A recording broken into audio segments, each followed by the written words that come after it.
안녕하세요. 들으면서 삶의 지혜를 찾아가는 낭독 여행입니다. 저희 채널에 오신 여러분 정말 반갑습니다. 오늘부터는 조금 다른 방식으로 제가 찾아낸 정보들을 여러분과 함께 나누려고 해요. 이 채널을 찾아주신 분들께 조금 더 친근하게 다가가고 싶거든요. 어떤 반응일지 살짝 걱정이 되기도 하지만 새로운 도전을 시작해 보려고 합니다. 채널을 방문해 주신 분들을 보니 대부분 50대 이상이시더라고요. 인생 2막을 살아가고 계신 분들이죠. 저도 50대 후반을 살아가고 있습니다. 그래서 유튜브를 시작하면서 중년 이상의 분들에게 도움이 될 만한 내용을 공유해야겠다고 생각했어요. 타겟은 잘 맞는 것 같아 그 점에서는 다행이다 싶어요. 아직은 조회수도 잘 안 나오고 구독자 수도 적어서 살짝 힘이 빠질 때도 있지만요. 그래도 숫자는 적지만 방문해 주시는 분들이 계셔서 얼마나 감사한지 모르겠어요. 그분들 덕분에 계속 할 수 있는 힘이 생깁니다. 같은 정보라도 어떻게 전달하느냐에 따라 받아들이는 게 확실히 다른 것 같아요. 그래서 오늘은 기존의 방식과는 조금 다르게 여러분과 담소를 나누듯 편안하게 이야기해 보려고 합니다. 요즘 몸과 마음은 어떠신가요? 예전과 많이 달라지진 않으셨나요? 저는 50대 중반을 넘기고 나서부터 예전 같지 않다는 걸 뼈저리게 느끼고 있어요. 불면증은 불쑥불쑥 찾아오고 최근에는 가려움증 때문에 잠을 이루지 못하는 때도 많습니다. 소화 기능도 예전 같지 않아서 삼겹살을 먹고 난 후에는 기름기가 몸에 남아 묵직함을 느끼곤 해요. 젊은 사람들처럼 움직이고 있기는 한데 회복이 정말 느려졌어요. 예전엔 하루만 지나면 다 회복됐는데 요즘엔 일주일은 지나야 조금 나아지더라고요. 여러분도 혹시 그러신가요?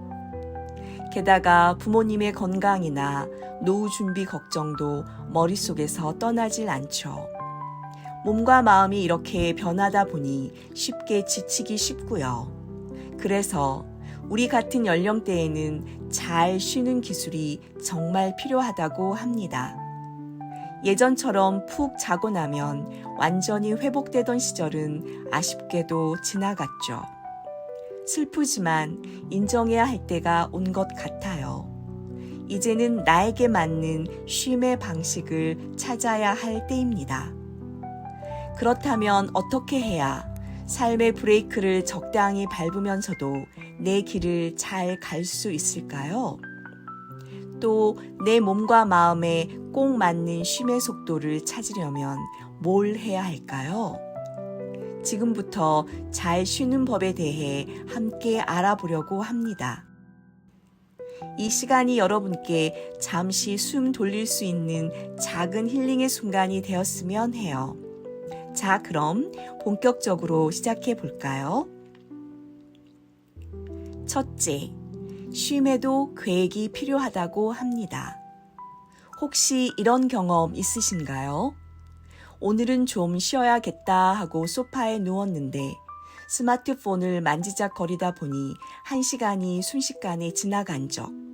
그런데 이상하게도 피곤함은 그대로고 눈은 침침하고 손목은 뻐근하고 마치 충전했는데 배터리가 1%도 안 찬 느낌. 왜 그럴까요? 그 이유는 단순히 시간을 보내는 것은 쉼이 아니라 시간 증발이기 때문입니다. 우리는 흔히 아무것도 안 했으니까 쉰 거지 뭐 라고 생각하지만 멍하니 TV를 보거나 SNS를 무의식적으로 넘기는 건 뇌를 더 피곤하게 만들어요. 진짜 쉼은 단순히 멈추는 것이 아니라 내 몸과 마음을 회복시키는 시간이어야 합니다. 쉼에는 크게 두 가지가 있습니다. 수동적인 쉼과 능동적인 쉼. 수동적인 쉼은 잠을 자거나 소파에 누워 몸을 이완시키는 방식입니다. 신체적 에너지를 최소화하는 휴식이죠. 능동적 쉼은 가벼운 산책, 요가, 취미 활동 등을 통해 몸과 마음에 활력을 주는 방식입니다. 어떤 방식을 택해도 좋지만 중요한 건 쉴 땐 제대로 쉬자는 태도입니다. 쉰다는 그냥 시간을 보낸다가 아니라 쉰다는 충전한다라고 생각을 바꿔야 해요. 피곤할 때 딱 15분만 눈을 감고 깊게 숨을 쉬면 뇌와 몸이 한결 가벼워질 수 있어요. 반대로 목적 없이 아무 생각 없이 유튜브 쇼츠만 30분 본다면 눈은 뻑뻑해지고 마음은 공허해집니다. 충전이 되는 게 아니라 방전이 되는 거죠. 무계획적인 쉼은 제대로 된 충전을 보장하지 않아요. 그래서 자신에게 맞는 쉼의 방식을 찾는 것이 정말 중요합니다. 사람마다 에너지가 충전되는 방식은 다릅니다.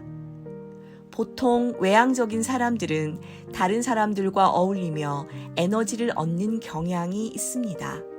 그래서 친구들과 가벼운 모임을 하며 수다를 떨거나 야외 활동을 하는 것이 효과적일 수 있습니다. 내향적인 사람들은 혼자만의 시간을 선호하는 경우가 많습니다. 그래서 독서나 명상, 조용한 산책 등이 더 적합한 휴식이 될 수 있습니다. 저는 내향적인 사람이라서 그런지 혼자서 뭔가 하는 걸 좋아해요. 그래서 산책이나 조깅을 하면 몸과 마음이 조금은 개운해지더라고요. 한 달에 한 번 정도는 강아지랑 솔캠도 떠나고요. 여러분은 어떤 방식이 더 잘 맞으시나요? 중요한 건 내가 진짜 편안함을 느끼는 순간이 언제인지를 아는 것입니다. 요가가 그렇게 좋다던데 라는 친구 말에 혹해서 따라갔다가 스트레칭 하다 다리에 쥐만 났다면 그건 쉼이 아니라 또 다른 고난이 됩니다. 남들이 좋다니까 따라하기보다는 나에게 맞는 쉼의 방식을 찾아보세요. 그렇게 하면 같은 30분을 쉬어도 와, 진짜 개운하다는 말이 절로 나올 거예요. 쉼은 단순히 시간을 보내는 것이 아니라 나를 돌보는 시간입니다. 다음번에 오늘은 좀 쉬어야겠다는 생각이 들면 소파에 들어눕기 전에 이렇게 물어보세요. 어떻게 쉬면 진짜 개운할까? 이게 바로 쉼의 기술 1단계입니다. 제가 생각한 건 아니고 자료 검색해서 얻은 정보예요. 한 번 더 상기해 볼까요? 쉼의 기술 1단계는 나에게 맞는 쉼의 방식 찾기입니다. 그럼 이제 다음 단계로 넘어가 볼까요? 둘째, 해야 할 일도 중요하지만 하고 싶은 일도 꼭 해보세요. 지금 여러분에게 종이와 펜을 드리고 요즘 하고 있는 일을 적어보라고 하면 무엇을 적으실까요? 저도 한번 적어봤어요. 그랬더니 출퇴근, 강아지 산책, 회사 업무, 야근, 가족 챙기기, 집안일, 온통 해야 할 일만 가득하더라고요. 헛웃음이 나면서 나는 나를 위해서 뭘 하고 있지라는 생각이 들었어요. 여러분은 어떠세요?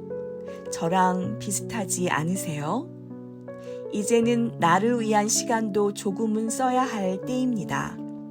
근데 나는 뭘 좋아했더라?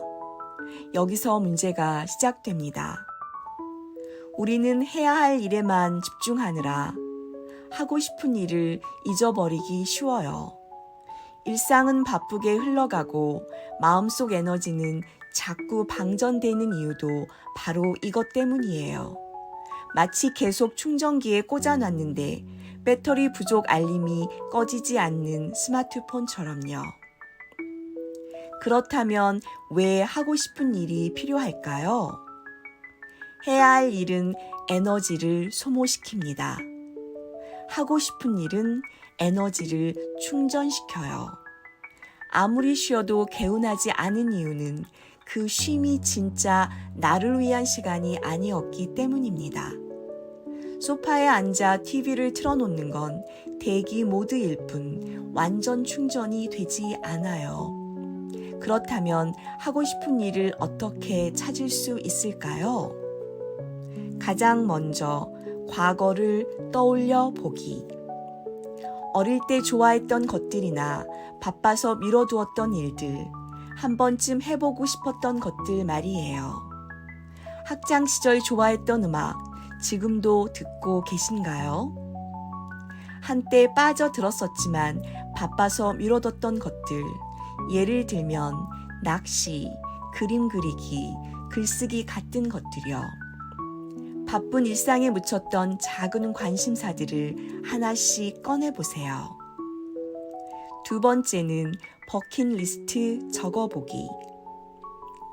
언젠가 해봐야지 하고 미뤄왔던 것들을 적어보세요. 꼭 큰 목표일 필요는 없어요. 작은 것부터 시작해도 충분합니다. 가까운 산책로 걸어보기. 평소 가고 싶었던 카페에서 커피 한 잔 마시기. 좋아하는 사람과 엄청 많이 수다 떨기. 이처럼 사소한 일들이 의외로 큰 에너지를 주거든요. 작지만 꾸준한 즐거움이 삶에 따뜻한 용기를 더해줍니다. 세 번째는 타인의 기준은 내려놓기. 누군가에게는 등산이 최고의 힐링일 수 있지만 다른 사람에게는 고문처럼 느껴질 수 있어요. 핵심은 남들이 좋다니까가 아니라 내가 진짜 즐거운 것을 찾는 거예요. 타인의 쉼을 따라가기보다는 내 마음이 편해지는 순간을 찾아보세요. 여기서 질문 하나 드릴게요. 요즘 여러분을 진짜 웃게 만든 순간은 언제였나요? 그 답을 찾고 그 순간들을 하나씩 늘려가다 보면 에너지는 자연스럽게 채워지고 삶의 질도 달라질 거예요. 해야 할 일과 하고 싶은 일의 균형. 이게 바로 쉼의 기술 2단계입니다. 셋째, 디지털 디톡스를 실천해 보세요. 혹시 이런 경험 있으신가요? 5분만 유튜브 보고 자야지 했는데 얼마 뒤에 아니 벌써 새벽 2시? 혹은 알림이 울려서 폰을 들었는데 왜 들었더라? 하고 30분 동안 스크롤만 하고 있는 자신을 발견한 적. 그렇습니다. 스마트폰, 태블릿, 컴퓨터, 이 기기들은 우리 삶을 편리하게 만들어주지만 동시에 쉼의 순간까지 방해하죠. 쉬고 있지? 근데 이거 봐야 하지 않겠어? 이렇게 우리를 유혹해요. 문제는 우리가 이 알림에 너무 잘 반응한다는 점입니다. 그래서 진짜 쉬는 시간에도 SNS나 메신저, 뉴스에 휘달리다 보면 몸은 쉬고 있지만 마음은 계속 일하고 있음 상태가 되죠. 그래서 필요한 게 바로 디지털 디톡스입니다. 디지털 디톡스는 말 그대로 디지털 기계에서 잠시 벗어나 휴식과 회복을 추구하는 과정입니다. 하루 종일 쏟아지는 이메일, 톡, 뉴스, SNS 알림, 이 정보의 홍수 속에서 우리는 쉬는 척만 하고 있었던 겁니다. 뇌는 바쁘게 돌아가고 있었던 거죠. 게다가 디지털 과다 사용의 부작용은 생각보다 많습니다. 하루 종일 화면 보고 나면 눈이 뻑뻑해집니다. 스마트폰 각도에 맞춰 목이 점점 90도로 꺾이면서 목 어깨 결림이 생깁니다. 이제 자야지 하다가도 근데 이 동영상 하나만 더 결국 수면 장애가 생기죠. 그럼에도 불구하고 많은 사람들이 잠자기 전까지 스마트폰을 만지작거립니다. 이게 바로 진정한 쉼을 방해하는 가장 큰 원인 중 하나예요. 디지털 디톡스를 실천하면 신체적으로도 편안함을 되찾을 수 있고 몸과 마음을 회복하는 진짜 쉼을 찾게 됩니다. 디지털 디톡스를 실천하는 방법은 여러 가지가 있습니다. 이렇게 시작해 보세요. 첫 번째, 점진적 거리두기. 내일부터 폰 안 쓸 거야. 이건 현실적으로 불가능하죠. 대신 사용 시간을 조금씩 줄여보세요. 하루 3시간 폰을 사용한다면 2시간 30분으로. 이런 작은 성공이 쌓이면 어느새 폰 없는 시간이 자연스러워집니다. 두 번째, 대체 활동 찾기. 스마트폰 대신 뭘 해야 할지 막막하다면 책 한 권 꺼내기, 산책 나가기, 오랜만에 낙서라도 해보기, 좋아하는 음악 틀어놓고 멍 때리기, 디지털 기기를 내려놔야 비로소 나만의 시간이 생깁니다. 세 번째, 자연으로 탈출하기. 도시의 소음 대신 새소리, 바람소리 듣고 싶지 않으세요? 주말에 가벼운 산책이나 공원 나들이도 훌륭한 디지털 디톡스입니다. 그리고 신기하게도 자연 속에선 SNS나 유튜브 생각이 잘 안 납니다. 신기하죠? 디지털 디톡스를 실천한 후의 결과는 이렇습니다. 눈이 덜 피로해집니다. 수면의 질이 좋아집니다. 무기력감이 줄어듭니다. 무엇보다 쉼이라는 진짜 선물을 받게 됩니다. 잠시라도 폰을 내려놓고 나 자신에게 시간을 선물해 보세요. 생각보다 덜 심심하고 생각보다 더 편안할 겁니다. 쉼의 기술 3단계는 디지털 디톡스 하기입니다. 치매도 예방할 겸 앞에서 나왔던 기술들을 다시 한번 되짚어 볼까요? 쉼의 기술 1단계는 뭐였는지 기억하시나요? 나에게 맞는 쉼의 방식 찾기. 2단계는 해야 할 일과 하고 싶은 일의 균형 잡기. 3단계는 디지털 디톡스 실천하기. 이제 다음 단계로 넘어가 볼까요? 넷째, 지루함은 피로를 부르는 주범임을 인식하는 것입니다. 이게 뭔 소린가 싶으시죠? 지루함이 피로를 부른다고? 믿기 어렵겠지만 사실입니다. 하루 종일 아무 일도 안 하고 소파에 누워 있으면 몸이 개운할 것 같지만 오히려 더 나른하고 피곤이 풀리지 않는 경험 있으시죠? 그게 바로 지루함이 주는 교묘한 함정입니다. 뇌는 아무것도 안 하고 있으면 계속 에너지를 소모하려고 해요. 그런데 새로운 자극이 없으니까 에너지는 계속 빠져나가고 결국 피곤함을 느끼게 되는 거죠. 이런 현상을 지루함 피로라고 한대요. 저도 생각해보니 특별히 한 것도 없는데 피로감이 느껴졌던 때가 꽤 많았어요. 그 이유가 지루한 피로 현상 때문이라는 것을 이번에 알았습니다. 한 번은 이런 적이 있었어요. 집에 도배를 하고 싶어 도배하시는 분들을 불렀지요. 도배는 그분들이 다 했고 저는 특별히 뭘 한 것도 없었어요. 그런데 그날 엄청 피곤하더라고요. 왜 이렇게 피곤하지 생각했었죠. 뇌는 새로운 자극을 필요로 하는데 할 일이 없으니 불안하고 긴장했기 때문이죠. 그래서 제가 더 피곤함을 느꼈던 거였어요. 특히 반복적인 일상은 우리의 에너지를 은근히 갉아먹어요. 월요일부터 금요일까지 똑같은 루틴을 반복하다 보면 정신적으로 점점 더 지쳐가는 걸 느낄 수 있죠. 그러다 주말에 나는 왜 이렇게 피곤하지? 라는 생각이 들면서 침대에 파묻히고 싶어질 거예요. 사실 특별한 이유가 있어서 피곤한 게 아니라 우리가 그냥 지루한 삶을 살고 있어서 그럴 수도 있습니다. 그렇다면 지루함을 어떻게 극복해야 할까요? 첫 번째 방법은 새로운 자극을 찾는 것입니다. 우리 뇌는 새로운 걸 좋아합니다. 같은 길로 출근하다가도 하루쯤은 괜히 다른 골목으로 돌아가 보는 거죠. 작은 변화가 지루함을 타파하는 열쇠입니다.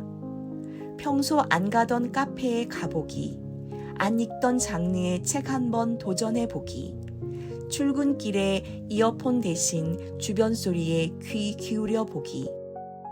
이런 사소한 변화들이 뇌에 신선한 자극을 주고 뇌는 새로운 환경에 노출될 때 더 활발해지며 피로감을 덜 느끼게 됩니다.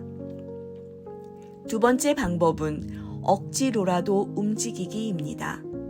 피곤해서 아무것도 못하겠어 라고 생각될 때 진짜 피로해서가 아니라 지루해서 그런 경우도 많습니다. 소파에 누워 있다가도 갑자기 배가 고파지면 번개같이 일어나잖아요. 몸은 괜찮다는 뜻입니다. 그러니 산책이라도 나가세요. 걷다 보면 이상하게 기분이 풀립니다. 뇌는 움직일 때 신체와 관련된 다양한 정보를 처리하므로 몸을 움직이는 것만으로도 기분이 전환되며 피로감이 줄어듭니다. 이건 과학입니다. 믿으셔도 좋습니다. 세 번째 방법은 유머 감각을 깨우는 것입니다.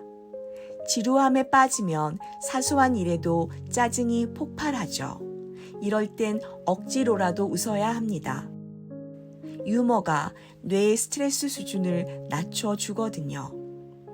유튜브에서 고양이 영상 보기, 친구한테 쓸데없는 농담 던지기, 거울 보고 이상한 표정 짓기. 이게 무슨 도움이 돼? 싶지만 뇌는 웃음에 굉장히 단순하게 반응합니다. 웃으면 기분이 좋아지고 피로감도 줄어듭니다. 어색해도 괜찮습니다. 어색한 자기 얼굴을 보고도 웃게 되니까요. 마지막으로 지루함을 피하는 가장 확실한 방법은 몰입할 수 있는 무언가를 찾는 것입니다. 퍼즐 맞추다가, 드라마 몰아보다가, 게임 하다가, 그때 피로가 느껴지던가요? 전혀요. 오히려 끝나고 나서야 5시간 지났어? 라며 놀랍니다. 이게 바로 몰입의 마법입니다. 뇌는 몰입 상태에서 더 많은 에너지를 소모하고 시간이 가는 줄 모르게 됩니다. 그 결과로 피로감은 없어지고 오히려 기분이 좋고 에너지가 차오르죠. 지루함은 생각보다 무서운 피로의 원인입니다. 하지만 새로운 자극을 주고 억지로라도 몸을 움직이고 웃을거리 만들고 몰입할 무언가만 찾는다면 피로감은 놀랍게도 스르르 사라집니다. 가끔은 그냥 누워 있을까 하는 유혹을 뿌리치고 뭐 재밌는 거 없나 하는 태도를 가져보세요. 피로가 사라지는 건 물론이고 의외로 어라? 나 되게 에너지 넘치네 하는 순간이 찾아올 겁니다. 다섯째, 걱정을 덜어내면 피로가 줄어듭니다. 혹시 이런 경험이 있으신가요? 몸은 쉬고 있는데 머릿속은 쉴 생각이 1도 없는 상황. 소파에 누워 있는데도 머릿속에선 이런 생각들이 스멀스멀 기어 나옵니다. 내일 뭐 입지? 전기세 내야 하는데. 혹시 나만 빼고 다 잘 살고 있는 건가? 쉬려고 누웠다가 피곤함만 2배로 안고 다시 일어납니다. 이때 쉼을 방해하는 진짜 주범은 바로 걱정입니다. 쉼이란 단순히 몸만 쉬게 하는 게 아니라 마음도 함께 쉬게 해야 완성됩니다. 그런데 우리는 몸은 어떻게 쉬게 해야 하는지 잘 알면서도 마음을 쉬게 하는 법은 잘 모릅니다. 걱정은 마치 머릿속에 붙어있는 불 꺼지지 않는 네온사인 같아요. 이 문제도 생각해봐. 저것도 잊지 마. 하고 반짝반짝거리죠. 이렇게 되면 쉬었다고 생각했는데도 개운하지 않고 다시 일상으로 돌아가도 금방 지치게 되죠. 그렇다면 걱정을 덜어내면 뭐가 달라질까요? 첫 번째로 마음이 진짜 가벼워집니다. 걱정은 보이지 않는 배낭 같은 거예요. 쉬려고 자리에 앉았는데 10kg짜리 짐을 계속 짊어지고 있는 꼴이죠. 그 짐을 내려놓는 순간 몸뿐 아니라 마음까지 가벼워지는 걸 느낄 수 있습니다. 두 번째로 지금 이 순간에 집중할 수 있습니다. 걱정이 많으면 항상 미래로 마음이 튀어갑니다. 내일 비 오면 어쩌지? 이번 달 카드값. 나중에 은퇴하면 뭐 먹고 살지? 하지만 걱정을 덜어내면 커피 한 잔의 향기나 창밖의 바람 같은 작은 것에도 집중할 수 있습니다. 그리고 그게 진짜 쉼입니다. 세 번째로 깊은 휴식을 경험하게 됩니다. 걱정이 줄어들면 뇌가 드디어 나도 좀 쉬자라고 외칩니다. 그러면서 긴장이 풀리고 에너지가 충전되죠. 그렇다면 걱정을 덜어내는 방법은 무엇일까요? 가장 먼저 걱정을 눈에 보이게 만들기. 머릿속에서 뱅뱅 돌던 걱정도 종이에 적어보면 생각보다 별거 아닐 때가 많습니다. 리스트로 만들어 보면 할 일 많음, 일정 정리, 인생 망할까봐 걱정, 너무 앞서간다, 진정, 또 친구나 가족에게 툭 털어놓는 것도 괜찮아요. 별거 아닌데 괜히 끙끙댔네 라는 깨달음 의외로 자주 옵니다. 두 번째로 몸 움직이기. 걱정으로 뇌가 과열됐을 때 산책이나 가벼운 스트레칭만으로도 식힐 수 있습니다. 걱정 많을 땐 뇌가 아니라 몸을 써라는 말 괜히 있는 게 아닙니다. 심지어 방안을 빙글빙글 도는 것만으로도 효과 있어요. 웃기지만 진짜입니다. 세 번째로 현재에 집중하기. 걱정은 주로 미래에서 옵니다. 내일 발표 망치면 어쩌지? 그럼 해고되는 거 아니야? 그럼 집을 어떻게 구해? 걱정은 폭주 기관차와 같죠. 이럴 땐 간단한 방법이 있습니다. 차 한 잔을 마시면서 향에 집중하기. 소소한 감각에 집중하면 머릿속 소음이 잠시 꺼집니다. 마지막으로 모든 걱정을 해결하려고 하지 않기. 모든 걱정을 없애려고 하면 걱정이 더 늘어납니다. 왜 이렇게 걱정이 많지? 걱정이 많아서 걱정이다. 무한 루프가 됩니다. 할 수 있는 걱정은 해결하고 할 수 없는 건 그냥 놔두세요. 이건 내 손을 벗어났다라고 인정하는 순간 마음이 훨씬 가벼워집니다. 쉼은 단순히 시간을 흘려보내는 게 아닙니다. 진짜 쉼은 몸과 마음 둘 다 쉬게 하는 것입니다. 그래서 잘 쉬기 위해서는 걱정을 덜어내는 것이 중요합니다. 걱정을 완전히 없앤다는 것은 말이 안 되지만 쓸데없는 걱정도 있습니다. 다음에 피로를 느낄 때 단순히 몸을 쉬는 것뿐만 아니라 내 마음속에 어떤 걱정이 있는지도 살펴보세요. 그리고 걱정을 조금이라도 덜어내 보세요. 그 순간 생각보다 더 가볍고 깊은 쉼을 경험할 수 있을 겁니다. 몸만 쉬는 쉼은 반쪽짜리 쉼입니다. 쉼은 몸뿐만 아니라 마음도 쉬게 하는 것이라는 걸 기억하세요. 지금까지 쉼의 기술 5단계를 함께 알아보았습니다. 모두 기억하시나요? 나에게 맞는 쉼의 방식 찾기, 해야 할 일과 하고 싶은 일의 균형 잡기, 디지털 디톡스 실천하기. 지루함이 피로하게 만드는 주범임을 인식하기. 걱정 덜기.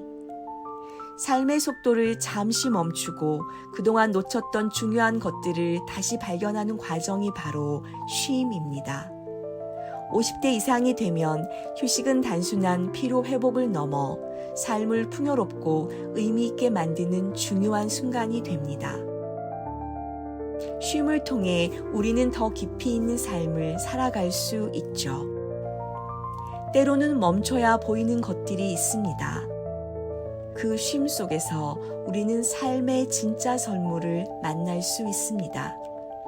햇살이 따스하게 비추는 창가에서 커피 한 잔을 마시며 이게 바로 진정한 행복인가? 라고 생각할 수 있는 순간들 말이죠. 창문 너머 들리는 새 소리가 너무 듣기 좋다고 느껴지기도 하고 사소하지만 나를 미소 짓게 하는 일들이 보이기 시작합니다. 50대가 넘어가면 삶의 속도를 좀 늦추어도 괜찮지 않을까요? 더 많이, 더 빠르게가 아니라 더 깊게, 더 여유롭게 살아가는 것이 진정한 행복의 시작이 아닐까 싶습니다. 우리 모두 이제는 자신에게 쉼이라는 선물을 주는 건 어떨까요? 그 쉼 속에서 더 큰 행복이 피어나기를 바랍니다. 쉼은 단순한 휴식이 아니라 진정한 삶의 가치를 되새기고 마음의 여유를 되찾는 소중한 시간입니다. 이 쉼을 통해 우리 각자가 더 의미 있고 충만한 삶을 살아갈 수 있기를 기원합니다. 오늘도 끝까지 함께 해주셔서 감사합니다. 항상 행복하세요.